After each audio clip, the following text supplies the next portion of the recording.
पांचों याचिकाएं जो मुस्लिम पक्ष के तरफ से फाइल किए गए थे उन सबको खारिज कर दिया और यह होल्ड कर दिया कि ये जो सूट 1991 का दाखिल किया गया है वाद संख्या 610 सन 1991 that is not barred by section 4 of the places of worship special provision act 1991 and court को लोअर कोर्ट को डायरेक्ट किया कि एक्सपीडिशसली चूँकि 32 साल व्यतीत हो चुके हैं इस केस को फाइल किए हुए, इसलिए तुरंत एक्सपीडिशस डिस्पोजल इस केस का करें और लोअर कोर्ट को डायरेक्ट किया है कि विद इन 6 मंथ्स इस केस को फाइनल जजमेंट जो है वो प्रोनाउंस करें।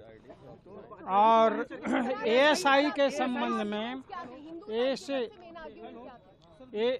मैं कंप्लीट कर रहा हूँ। एएसआई के संबंध में माननीय न्यायालय ने ये कहा कि वाद संख्या 18 सन 21 में राखी सिंह के केस में जो एएसआई के द्वारा रिपोर्ट फाइल की गई है कल जनपद न्यायाधीश वाराणसी के न्यायालय में, वो same report shall be filed in this case and if any direction in the order has been not complied with in that ASI report, again वो सर्वे करें और उसकी भी रिपोर्ट फाइल करें इस केस में।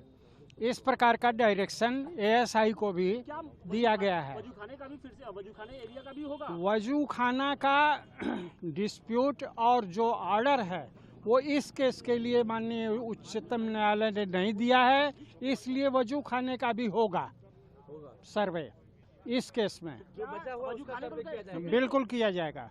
अच्छा, 1991 वर्शिप एक्ट का जो बार्ड बता रहे थे उसको किस तरह से कोर्ट ने खारिज कर दिया? उसको कोर्ट ने यह खारिज कर दिया कि किसी भी धार्मिक स्थल का डुअल धार्मिक कैरेक्टर नहीं हो सकता, केवल या तो मस्जिद हो सकती है या तो मंदिर हो सकती है।